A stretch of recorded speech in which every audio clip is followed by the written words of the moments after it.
اور ساتھ میں انہوں نے پرومس یہ کیا کہ ہم جو انٹائر گورنمنٹ سٹرکچر ہے اس کے اندر ریفارمز لے کے آئیں گے. پاکستان کا جو کرنٹ سسٹم ہے یہ ٹھیک نہیں ہے, اس سسٹم کو ہم ٹھیک کریں گے اور پورے سسٹم کے اندر ہم ریفارمز انٹروڈیوس کروائیں گے اور آپ کو ایک نیا برانڈ نیو سسٹم جو ہے وہ لے کے آئیں گے. پھر انہوں نے ایک ٹریبونل بنایا, اس ٹریبونل نے پبلک سرونٹس کی مکمل سکروٹنی کی, کمپلیٹ سکروٹنی کروائی گئی, تمام کرپشن جن کے اوپر ثابت ہوئی یا ان کے اوپر ایلیگیشن لگائے واٹ ایور, لیکن پبلک سرونٹس کو مس کنڈکٹ کے نتیجے میں پھر فائر کر دیا گیا. 3000 کے قریب آفیسرز جو تھے وہ گورنمنٹ آفیسرز انہیں ختم کیا گیا.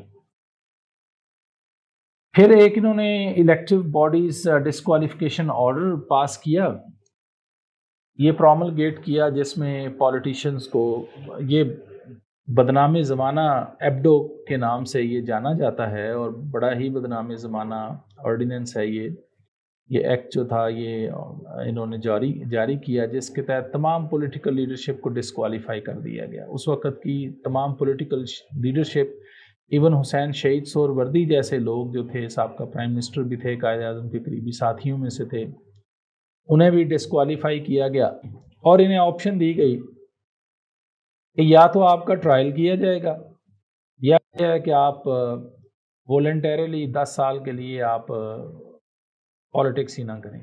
اگر آپ پالیٹکس نہیں کرتے تو آپ کا ٹرائل نہیں کیا جائے گا, ادروائز ہم آپ کا ٹرائل کریں گے. میجورٹی لیڈرشپ جو تھی اس وقت کی, جو پولیٹیکل لیڈرشپ تھی, وہ لوگ تھے جو پاکستان بنانے والے تھے. جو ینگ تھے وہ تو چلیں ان کو آپ نکال دیں, لیکن جو میجورٹی لیڈرشپ تھی, پاکستان بنے ہوئے ابھی 10 سال ہوئے تھے, تو وہ میجورٹی لیڈرشپ پاکستان بنانے والی تھی اور ان کی بڑی قربانیاں تھیں پاکستان کے لیے. اچھا, اب ان کی ورکنگ کو دیکھیں. اگر ایوب خان صاحب کے جو ٹائم ہے, سب سے پہلے دیکھتے ہیں جو بڑی اچھی چیزیں ہیں ان کے دور میں ہوئیں اور پھر دیکھیں گے اس کے اوپر کریٹیسزم. تو ایک تو لینڈ ریفارمز انہوں نے کی.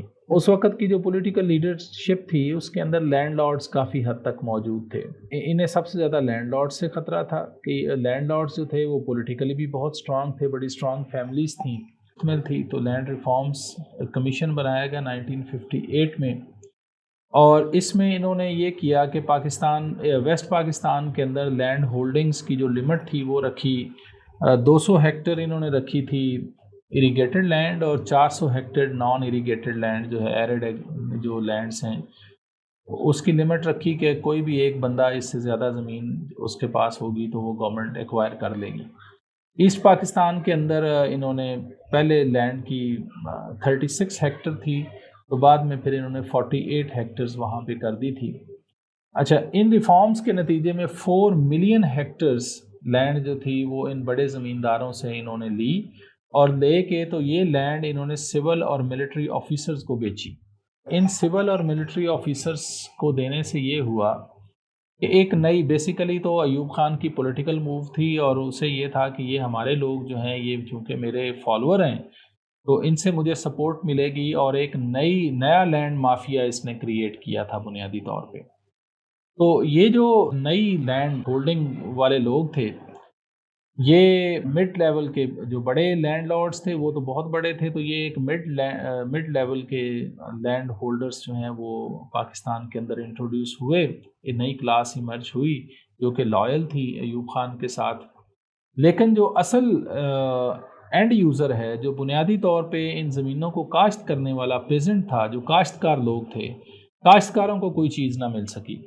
یا تو یہ ہوتا کہ اگر یہ زمینیں یہ ان سے لے کے تو کاشتکاروں میں بانٹتے, چھوٹے جو کاشتکار عام جو ڈائریکٹلی زمینوں کے اوپر کام کرنے والے ہیں, کیونکہ بڑے لینڈ لارڈ خود تو زمینوں پہ کام نہیں کرتے, انہوں نے آگے پیزنٹری کو آگے زمیندار رکھے ہوئے ہوتے ہیں جو لوگ ان پہ کام کرنے والے ہیں.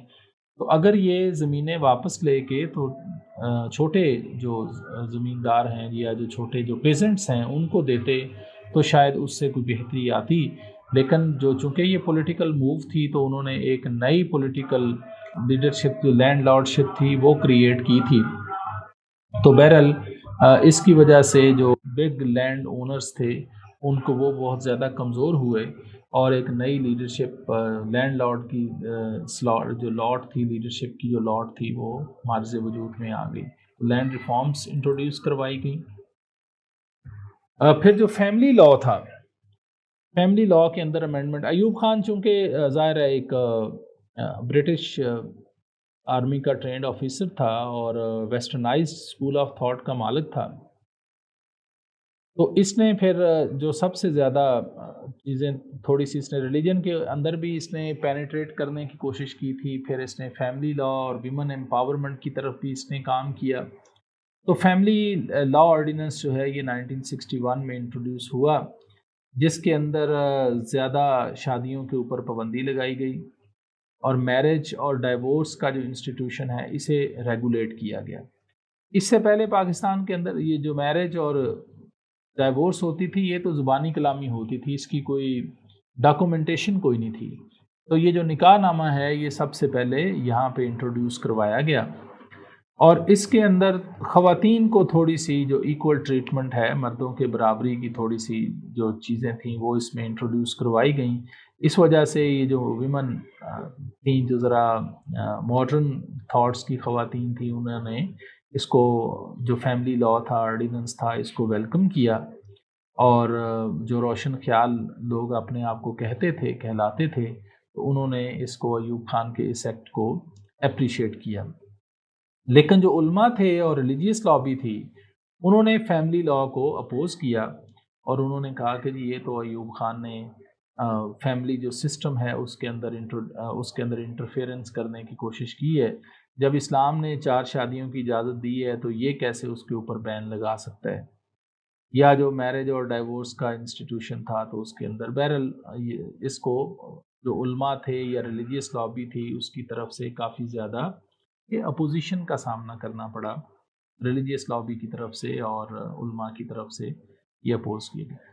پھر اسی کے ساتھ ساتھ انہوں نے فیملی پلاننگ جو ہے یہ بھی ایوب خان کے دور میں سٹارٹ ہوئی ہے.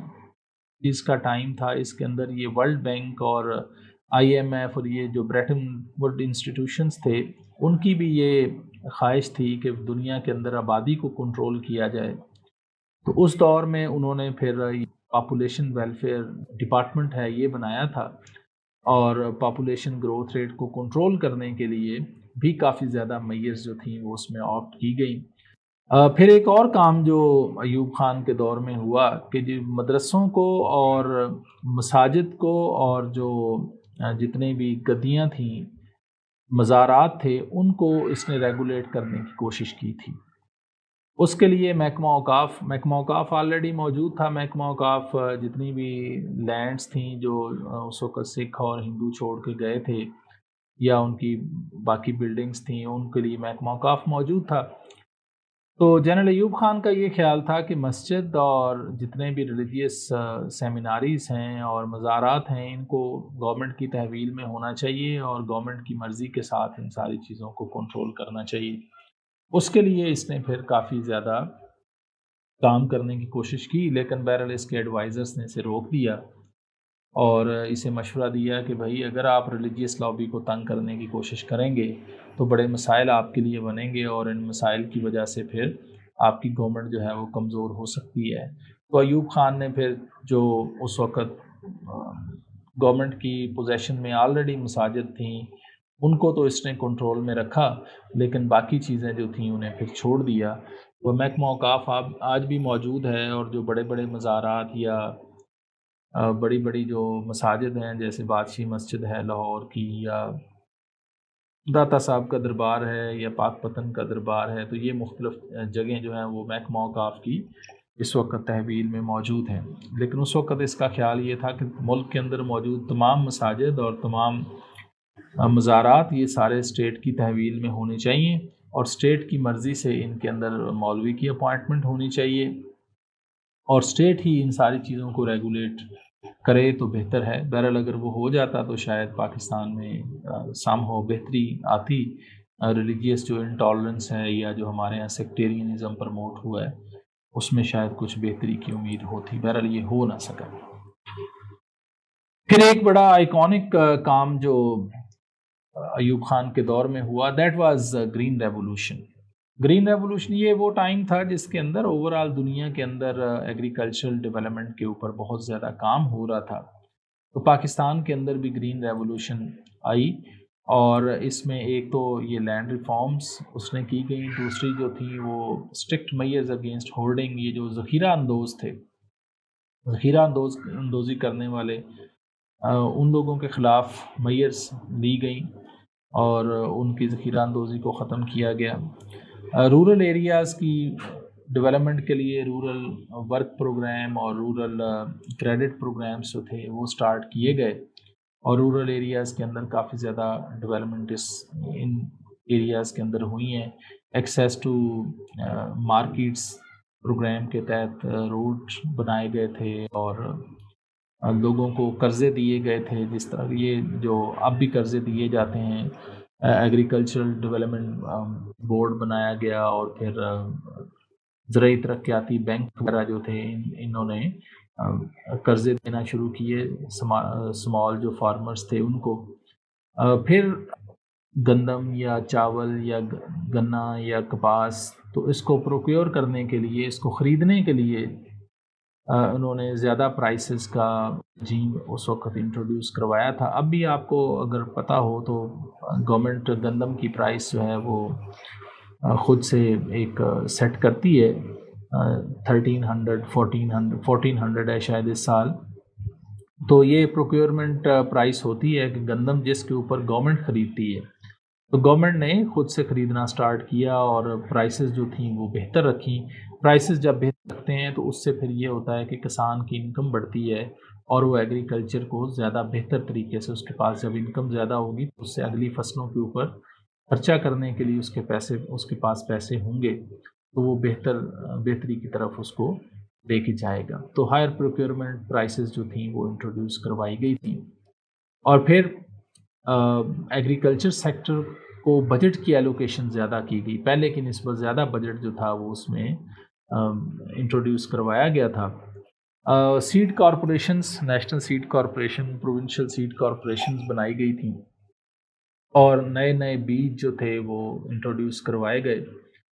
یہ جو فیصل آباد کی ایگریکلچر یونیورسٹی تھی یہ پہلے سے موجود تھی، تو اس کے بجٹ میں بھی اضافہ ہوا، اور اس کے اندر نئے نئے بیج جو تھے وہ ایجاد کیے گئے، اور یہ بیج پھر کسانوں کو دیے گئے۔ تو فصلوں کی زیادہ پیداوار کے لیے، بہتر پیداوار کے لیے ایک تو امپرووڈ سیڈ دیے گئے، اور دوسرا پاکستان میں پہلی بار پیسٹیسائڈز انٹروڈیوس کروائی گئی تھی۔ تو پیسٹیسائڈز انٹروڈیوس کروائی گئیں، اور جو لوگ تھے رورل ایریاز کے اندر، بلکہ اس دور میں تو جہازوں کے ذریعے سپرے کیا جاتا تھا۔ تو اس کے پروز اینڈ کونز دونوں ہی ہیں، دونوں ہی پلس مائنس آپ کو نظر آئیں گے۔ ایک تو کہتے ہیں کہ جو اس وقت پیسٹیسائڈز آئی تھیں، امریکہ نے دی تھیں، امریکہ نے سپانسر کی تھیں، تو ان کے اندر انہوں نے بہت ساری پاکستان کے اندر جو بیماریاں موجود نہیں تھیں وہ بھی انہوں نے بھجوا دیں۔ جس کی ایک بڑی اگزامپل امریکن سنڈی دی جاتی ہے کہ یہ اس کے جو ایگز تھے یہ اس سپرے کے اندر پاکستان میں ڈال کے بھیجے گئے تھے، اور جو کپاس کو امریکن سنڈی لگتی ہے وہ امریکن سنڈی ان پیسٹیسائڈز کے ذریعے پاکستان کے اندر انٹروڈیوس ہوئی۔ بہرحال یہ تو ڈفرینٹ چیزیں ہیں، لیکن پیسٹیسائڈز اور امپرووڈ سیڈز کی مدد سے پاکستان میں ایگریکلچر کے اندر گرین ریولوشن آئی، اور پاکستان جو تھا وہ اس دور کے اندر آپ کو نظر آئے گا کہ وہ گرینز کے اندر اسپیشلی جو آپ کے فوڈ ہے، گرینز جو ہیں ان کے اندر سیلف سفیشینسی کی طرف پاکستان بڑھ رہا تھا۔ اور پہلے تو گرینز آپ کو کہیں نہ کہیں سے لینے پڑتے تھے، لیکن گریجولی یہ ہوا کہ اس گرین ریولوشن سے پاکستان نے اپنی ضرورت کے مطابق جو فوڈ تھا وہ پروڈیوس کرنا سٹارٹ کر دی ہے۔ تو گرین ریولوشن بہرحال ایوب خان کے دور میں آئی ہے۔ اسی کے ساتھ ساتھ گرین ریولوشن میں کچھ اور جو تھی وہ پانی کی کمی جن علاقوں کے اندر تھی۔ ایک تو پانی کا بڑا دیرینہ مسئلہ چلتا ہوا آ رہا تھا انڈیا کے ساتھ، انڈیا نے ہمارے ہیڈ ورکس جو تھے وہ بند کر دیے تھے۔ تو ورلڈ بینک کی مدد سے پاکستان نے جو کام کیا کہ دو میجر ڈیمز کی تعمیر سٹارٹ ہوئی، منگلا ڈیم اور تربیلا ڈیم۔ تو یہ واٹر سٹوریج تھی۔ واٹر سٹوریج ایک بہت بڑا ایشو ہے، یہ اگر واٹر کو ریگولیٹ نہ کریں تو گرمیوں میں تو پانی آتا ہے، کیونکہ گرمیوں میں اوپر پہاڑوں پہ برف پگھل رہی ہوتی ہے، تو وہ پانی دریاؤں میں آتا ہے۔ تو وہ دریاؤں میں جب پانی آتا ہے تو اس سے اس وقت نہروں میں بھی آ جاتا ہے. اس سے یہ ہوتا ہے کہ آپ اس دور کی جو فصل ہے اس کو تو کاشت کر لیتے ہیں. لیکن سردیوں میں جب یہ پانی ختم ہو جاتا ہے، اوپر پہاڑوں پہ برف پگھلنا بند ہو جاتی ہے، تو یہ پانی جب ختم ہوتا ہے سردیوں میں، تو اس وقت آپ کی فصلوں کے لیے پانی موجود نہیں ہوتا. تو ڈیم بنانے کے دو فائدے ہوئے. ایک تو یہ کہ گرمیوں میں جب پانی زیادہ آ جاتا تھا تو میدانی علاقوں کے اندر فلڈ آ جاتے تھے، تو ان ڈیم سے یہ ہوا کہ فلڈ کنٹرول کرنے میں مدد ملی. اور دوسرے نمبر پہ یہ ہوا کہ پانی کی واٹر کی سٹوریج ہو گئی، اور اس سٹوریج سے یہ ہوا کہ سردیوں کے اندر آپ کو پانی کی جس وقت کمی ہوتی ہے تو اس وقت پانی کی کمی پوری کرنے کے لیے آپ کے پاس سفیشینٹ واٹر موجود تھا. یہ جو سندھ طاس کا معاہدہ تھا، انڈس واٹر ٹریٹی، اس انڈس واٹر ٹریٹی 1960 میں یہ سائن ہوا تھا ایوب خان کے دور میں. اس کے تحت پھر 3 دریاؤں کا پانی انڈیا کو دے دیا گیا تھا اور 3 دریاؤں کا پانی پاکستان کے پاس رہا تھا. تو انڈس، چناب اور جہلم کا پانی پاکستان کے پاس رہا، یہ 100% پاکستان کے پاس ہے. اور 3 دریا راوی، ستلج اور بیاس، یہ بھی بڑے دریاؤں میں تھے، تو ان تینوں کا پانی کا رائٹ جو ہے وہ انڈیا کے پاس چلا گیا. اور اب آپ دیکھ رہے ہیں کہ پریکٹیکلی ان دریاؤں کے اندر پانی، بیاس تو بخیر پاکستان سے ویسے ہی ختم ہو گیا، اس میں تو آتا ہی کوئی نہیں ہے. ستلج اور راوی کے اندر بھی بہت کم پانی آتا ہے، وہ بھی ان دنوں میں آتا ہے جس وقت انڈیا کے اندر پانی زیادہ ہو جاتا ہے، تو وہ تھوڑا بہت پانی ایکسیسو جو ہوتا ہے وہ چھوڑ دیتے ہیں. ادروائز وہ پانی بھی ختم ہو گیا. اس پانی کی کمی کو پورا کرنے کے لیے پھر اسی پلان کے تحت ورلڈ بینک کا لون جو ہے، لوننگ فیسلٹی، اسی کے تحت پھر پاکستان نے 7 رابطہ نہریں، لنک کینالز جو تھیں وہ بنائی تھیں، جو اوپر والے ان تینوں دریاؤں یعنی انڈس، چناب اور جہلم سے پانی کو لے کے تو نیچے راوی، بیاس اور ستلج کا جو ایریاز تھا جہاں پہ وہ دریا گزرتے تھے، ان کی جو آبی گزرگاہیں تھیں، تو وہاں تک اس پانی کو لے جایا گیا. اور ان ایریاز میں جہاں پہ واٹر کی یہ شارٹیج ہو گئی تھی، تو ان رابطہ نہروں کے ذریعے وہاں پانی پہنچا کے تو ان ایریاز کو اریگیٹ کیا گیا تھا. تو یہ بھی ایک میجر ڈیولپمنٹ تھی اس دور میں. لیکن اس میجر ڈیولپمنٹ کے ساتھ ساتھ یہ بھی ذہن میں رکھیں کہ اس ساری ڈیولپمنٹ کے لیے لون لیا گیا تھا. تو لوننگ کی فیسلٹی، اور بہت زیادہ ہیوی لون تھا اس وقت جو اکانومی کے اندر لون کی آگے آتی ہے. ڈاکٹر محبوب الحق صاحب نے بھی اس پہ لکھا ہوا ہے، اور بھی رائٹرز جو مختلف ہیں وہ لکھ رہے ہیں. یہ آرٹیکل میں نے جو شیئر کیا اس کے اندر بھی ہے. 40% لونز جو تھا ان سارے پروجیکٹس کے لیے اس وقت ورلڈ بینک سے لیا گیا تھا. یہ 7 کینالز اور 2 ڈیمز کا تو ٹوٹل لون ورلڈ بینک نے دیا. اور باقی جو انڈسٹریل ڈیولپمنٹ ہوئی، جو اکنامک ڈیولپمنٹ ہے، تو اس کے اندر بھی ایک ہیوی اماؤنٹ جو تھی وہ اس وقت لون کی مد میں لی گئی تھی. اور جو ساری اکانومی تھی وہ لون کی مدد سے بہتری کی طرف لے جائی گئی تھی اس دور کے اندر. پھر انڈسٹریل ڈیولپمنٹ تھی. انڈسٹریل ڈیولپمنٹ ورلڈ ہائیسٹ جو گروتھ ریٹ تھا انڈسٹریل ڈیولپمنٹ کا اس وقت وہ پاکستان کا تھا، 9.8%. سیکنڈ چائنا کا تھا جو کہ 8% تھا اس وقت. تو یہ بہت بڑا گروتھ ریٹ اس وقت پاکستان میں تھا. بڑی ریپڈ انڈسٹریلائزیشن ہوئی تھی پاکستان کے اندر. تو اس میں ڈیکیڈ آف اکنامک ڈیولپمنٹ اس کو کہتے ہیں. تو ایک تو یہ تھا کہ انڈسٹری کے لیے ایکسپورٹ بونس واچر اسکیم ایک انہوں نے انٹروڈیوس کروائی تھی کہ اگر آپ مشینری منگوانا چاہتے ہیں تو اس میں پھر اسٹیٹ آپ کو بینیفٹ دیتی ہے. اسی کے تحت پھر ڈالر کی جو پرائس تھی وہ بھی انہوں نے، سرکار نے، گورنمنٹ نے جو خود سے آفیشیل ڈکلیئرڈ جو پرائس تھی وہ رکھی گئی، اور تقریباً 40% کا ریبیٹ انڈسٹریلسٹ کو دیا جاتا تھا ان مشینری کو منگوانے کے لیے اور سارے انڈسٹری کے اندر انویسٹمنٹ کرنے کے لیے. آپ سمجھیں کہ آلموسٹ 40% کا ریبیٹ اس وقت انڈسٹری کو مل رہا تھا. انڈسٹریل ڈیولپمنٹ کے لیے کافی زیادہ کام کیا گیا. پھر ٹیکس انسینٹیوز دیے گئے. ٹیکس رجیم جو تھا وہ بڑا فلیکسیبل تھا، اور انڈسٹریلسٹ کو مختلف ایریاز کے اندر مختلف ٹائمز کے اندر جو تھا وہ ٹیکس انسینٹیوز دیے جاتے تھے. ایٹ ٹائمز ٹیکس فری اور ایٹ ٹائمز منیمم ٹیکس کے اوپر جو تھا. تو ٹیکس انسینٹیو بھی انڈسٹری کو دیے گئے، جس کی وجہ سے انڈسٹریلسٹ جو تھے وہ کافی زیادہ انویسٹمنٹ کر رہے تھے. اور پھر ڈیڈیکیٹڈ انڈسٹریل زونز بنائے گئے، جیسا کہ کراچی سے حیدرآباد کا جو انڈسٹریل زون ہے، پھر فیصل آباد سے شیخ پورہ کا انڈسٹریل زون ہے، پھر لاہور سے گجرانوالا کالا شاہ کاکو انڈسٹریل زون ہے۔ یہ مختلف ڈیڈیکیٹڈ انڈسٹریل زونز بنائے گئے کہ جن کے اندر انڈسٹری لگانے والوں کو انسینٹیو دیے گئے تھے، زمین گورنمنٹ نے فری آف کاسٹ دی تھی۔ تو آپ دیکھیں کہ یہ جو لاہور گجرانوالا سیکشن ہے یا فیصل آباد شیخ پورہ اور کراچی حیدرآباد، اس میں ہیوی انڈسٹریز جو ہیں وہ لگی ہوئی ہیں، اور ان انڈسٹریز کو بہت زیادہ بینیفٹس دیے گئے تھے۔ تو یہ جو بینیفٹس ہیں ان کی وجہ سے خاص طور پہ پنجاب کے اندر، پنجاب کے جو ایریاز ہیں ان کے اندر کافی زیادہ انڈسٹریل ڈیولپمنٹ ہوئی۔ ویسٹ پاکستان کے اندر انڈسٹریل ڈیولپمنٹ بہت زیادہ ہوئی، ایسٹ پاکستان کے اندر جو تھی وہ کم تھی۔ تو اس کے لیے پھر ایک اور انہوں نے انسینٹیو دی کہ خاص طور پہ جو لیس ڈیولپڈ ایریاز ہیں وہاں پہ اگر آپ انویسٹمنٹ کریں گے تو اس کے لیے بھی آپ کو ٹیکس کنسیشن جو تھا وہ دیا جاتا تھا۔ تو یہ جو انڈر ڈیولپڈ ایریاز تھے، لیس ڈیولپڈ ایریاز تھے خاص طور پہ ایسٹ پاکستان کے اندر، تو اس میں بہت زیادہ انسینٹیوز دیے گئے، اور ان انسینٹیوز سے یہ ہوا کہ خاص طور پہ چھوٹی انڈسٹری جو تھی اس نے بہت زیادہ گرو کیا، اور پاکستان کے اندر انڈسٹریل ڈیولپمنٹ جو ہے اس وقت بہت زیادہ ہوئی، اور world highest industrial growth rate آپ کو پاکستان کا نظر آتا ہے 9.8% اس دور میں۔ اور جب انڈسٹری گرو کرتی ہے تو اس سے الائیڈ جتنی بھی انڈسٹریز ہوتی ہیں وہ بھی اس کے ساتھ کام کرتی ہیں، امپلائمنٹ ریشو بہت زیادہ بڑھ جاتی ہے، لوگوں کو روزگار ملتا ہے۔ لوگوں کو جب روزگار ملتا ہے تو اس کے نتیجے میں ان کا لائف سٹائل بہتر ہوتا ہے۔ اس دور کے اندر پھر جب یہ جو انڈسٹریل ڈیولپمنٹ ہے یہی اکنامک گروتھ کا باعث بنتی ہے، اور لوگوں کی اکانومی جو ہے وہ جب گرو کرتی ہے ان کی پرچیزنگ پاور بنتی ہے، پرچیزنگ پاور ان کی بہتر ہوتی ہے، پھر نئے نئے پروفیشنز جو ہیں اس کے ساتھ الائنڈ ہوتے ہیں۔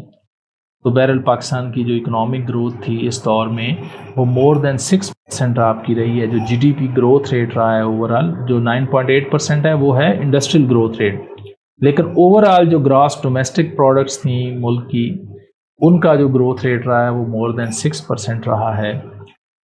صرف 1960 to 65 کا جو جی این پی تھا، گراس نیشنل جو پروڈکٹس ہوتی ہیں، اس پروڈکشن وہ 30% اس کا انکریز تھا 5 سالوں کے اندر۔ تو ایوریج جو ہے وہ 6% تقریباً بنا ہے پاکستان کا G D P growth rate, اور یہ بہت ہی اچھا اور بڑا سائزیبل گروتھ ریٹ ہے پاکستان میں۔ اس دور میں اکنامک گروتھ بہت زیادہ ہوئی تھی۔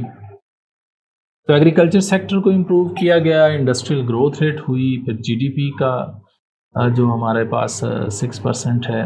تو ان ساروں کے نتیجے میں ہوا یہ کہ جو اربن ایریاز تھے انہوں نے بہت زیادہ ڈیولپ کیا، اربن کے اندر نئی پروفیشنل کلاس ڈیولپ ہوئی، اور یہ جو نئی پروفیشنل کلاس تھی انہوں نے پھر جو پرچیزنگ پاور تھی جب ان کی بڑھی، تو پاکستان کے اندر اس دور میں جو فریج، ٹی وی اور اس قسم کی چیزیں جو تھیں وہ پھر بڑا ان کا بزنس بہت زیادہ بڑا، الیکٹرانکس کا بزنس بہت زیادہ بڑا۔ تو اس سے میں نے بتایا نا کہ جب انڈسٹری گرو کرتی تو الائیڈ بزنسز جو ہیں وہ بہت زیادہ گرو کرتے ہیں۔ تو یہ جو سارے الائیڈ بزنسز تھے پھر اس میں امپورٹ میں بہت زیادہ لوگوں نے ظاہر کموڈیٹیز جو تھیں وہ امپورٹ کرنا شروع کیں، اور اس دور میں لوگوں نے گھروں کے اندر جو چیزیں تھیں اس کو لائف سٹائل کو امپروو کرنا شروع کیا۔ تو اکنامک گروتھ ریٹ کا اوورآل جو ہے وہ بہت اچھا امپیکٹ آیا، لوگوں نے ایجوکیشن کے اوپر پیسہ لگانا سٹارٹ کیا، انکم بڑھتی ہے تو لوگ پھر اپنے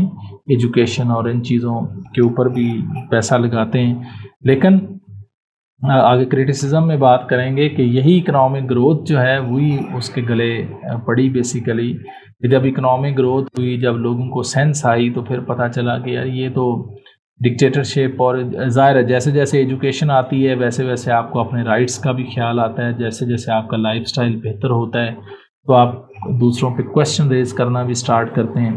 تو یہی چیز جو تھی وہ آگے جب بڑھی تو وہی ایوب خان کو پھر اس کا نقصان بھی ہوا۔ پھر ایک نیا اس نے سسٹم جو تھا وہ انٹروڈیوس کروایا 1962 کا۔ ایک تو کانسٹیٹیوشن آیا اس کے دور میں، نیا کانسٹیٹیوشن اس نے دیا 1962 کانسٹیٹیوشن، اور اس کانسٹیٹیوشن کے اندر یہ total presidential form of government دیا گیا تھا، صدارتی نظام تھا کے اندر، چونکہ اس نے خود ہی یہ سارا کام اس کے اوپر کروایا تھا. تو اور پریزیڈنٹ کے آفس کو ہی اس نے اسٹرانگ کرنے کی زیادہ کوشش کی تھی. تو 100% پریزیڈینشیل فارم آف گورنمنٹ تھا. تمام ایگزیکٹو پاورز جو تھیں وہ پریزیڈنٹ کے پاس تھیں. کیبنٹ کو اپوائنٹ کرنے کا رائٹ بھی پریزیڈنٹ کے پاس تھا. اور ایک نیا بیسک ڈیموکریسیز کا نظام اس نے انٹروڈیوس کروایا، جس کے تحت 80,000 لوگ جو تھے، نمائندے جو تھے، وہ لوگ ڈائریکٹلی ووٹ کے ذریعے، ڈائریکٹ ووٹ کے تھرو انہیں الیکٹ کرتے تھے. اور یہ جو 80,000 پھر لوگ تھے یہ پریزیڈنٹ کو آگے چوز کرتے تھے. تو پریزیڈنٹ کو کا جو الیکٹورل کالج تھا وہ یہ 80,000 بیسک ڈیموکریٹس تھے. اور یہ بیسک ڈیموکریٹس جو تھے انہوں نے پھر ایوب خان کو چوز کیا تھا ایز لیجیٹیمیٹ پریزیڈنٹ. ان کے مقابلے میں محترمہ فاطمہ جناح نے الیکشن لڑا تھا. اور فاطمہ جناح پوری قوم کے اندر پاپولیرٹی کے باوجود، ہائیسٹ پاپولیرٹی کے باوجود اور تمام مذہبی اور سیاسی جماعتوں کی سپورٹ کے باوجود الیکشن بڑی بری طرح ہار گئیں. اس کی شاید وجہ پھر دکھی جاتی ہے کہ وہ بہت زیادہ دھاندلی کی گئی تھی. یہ جو تھے بیسک ڈیموکریٹس، ان کو کنٹرول کیا گیا تھا 80,000 لوگوں کو. اس وجہ سے فاطمہ جناح تھیں وہ الیکشن ہار گئی تھیں. تو یہ جو سسٹم آف بیسک ڈیموکریسیز تھا، اس کو اگر دیکھیں ایک نیا بالکل سسٹم تھا جو پاکستان کے اندر انٹروڈیوس اس نے کروایا تھا. اس میں گورنمنٹ کا جو سب سے بنیادی یونٹ تھا وہ تھا یونین کونسل. 10 سے 15,000 لوگوں کی ایک یونین کونسل بنائی گئی. اور اس یونین کونسل سے پھر جو ممبرز الیکٹ ہوتے تھے انہیں بیسک ڈیموکریٹس کہا جاتا تھا. بی ڈی ممبر کا ورڈ اگر آپ نے کبھی سنا ہو تو بی ڈی ممبر کا جو ورڈ ہے یہ وہاں سے انٹروڈیوس ہوا.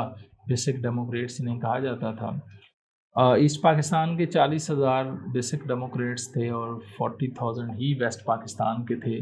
لیٹر آن بعد میں انہیں بڑھا کے تو 120,000 کر دیا گیا تھا. 60,000 ایسٹ پاکستان کے اور 60,000 ویسٹ پاکستان کے. تو یہ ایک نیا انٹروڈیوس ہوا تھا سسٹم، جس کے تحت پھر یہ ڈائریکٹلی یہ لوگ الیکٹ ہوتے تھے. اور اس کے بعد پھر اسٹیٹ کے میجورٹی جو کام ہیں ان میں جہاں بھی ووٹنگ کی ضرورت تھی وہ یہ 80,000 اینڈ لیٹر آن 120,000 جو لوگ تھے یہی پریزیڈنٹ کو الیکٹ کرتے تھے، یہی اسمبلیز کے ممبرس کو، اور باقی یہ کام جو تھے وہ انہی سے ہوتے تھے.